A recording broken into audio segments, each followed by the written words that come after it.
Against hope he wouldn't be sniffed out. Another jolt of adrenaline pumped into Brant's veins as an ominous chill ran down his spine and raised the hair on the back of his neck.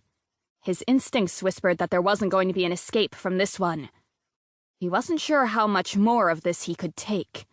The idea of being chased, of being caught, was slowly driving him insane.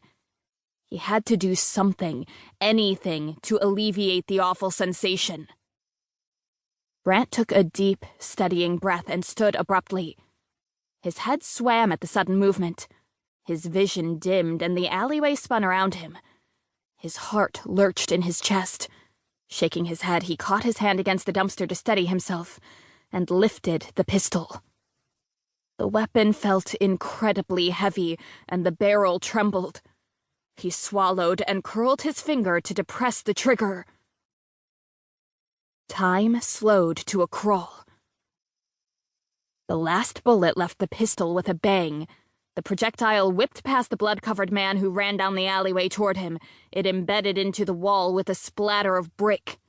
Shards of red stone sprayed the man and cut into his cheek. He was unaffected as he continued his mindless pursuit. Brant stumbled back, and the emptied Beretta fell from his limp hand to the pavement. He looked left and right frantically, thoughts blazing through his mind in a flurry, faster than he could catch them. His shot had missed? How had it missed when the target was so close? He was an expert marksman, for Christ's sake. He wasn't supposed to miss. Brant swore under his breath and mentally inventoried the weapons left on his person. There hadn't been much to begin with. Just the sidearm that now lay expended on the pavement and a rifle he'd abandoned once he had run out of ammunition for it, the extra weight of the spent weapon having been a hindrance. He took a couple of steps back and remembered the one weapon he had left. Brant knelt and pulled his K-bar knife free from the sheath strapped to the outside of his right boot. It wasn't much, and he wasn't sure how much damage the 7-inch blade could actually cause to one of these attackers, but it was all he had left. He stood just in time.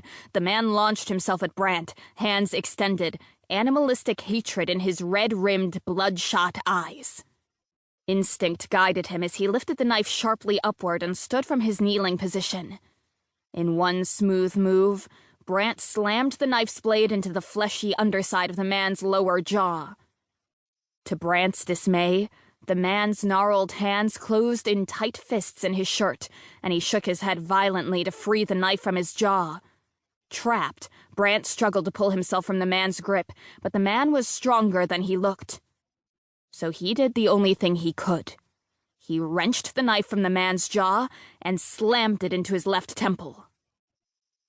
As the blade struck home, the man's forward momentum carried him a few more steps. He leaned heavily against Brant, then fell to the pavement in a heap.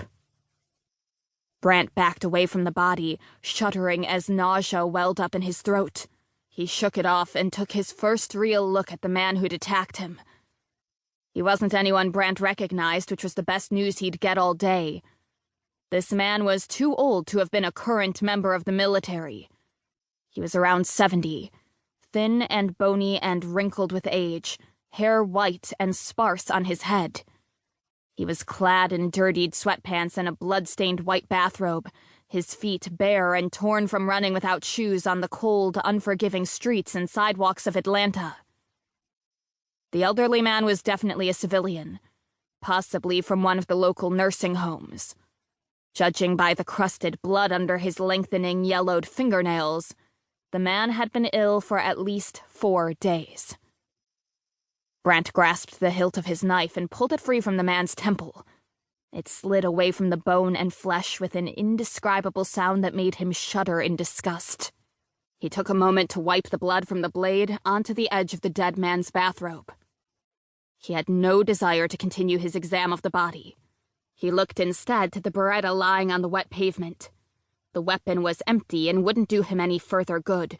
The chances he'd find much suitable ammunition for it in a city under siege were slim, and searching for it wasn't worth his time.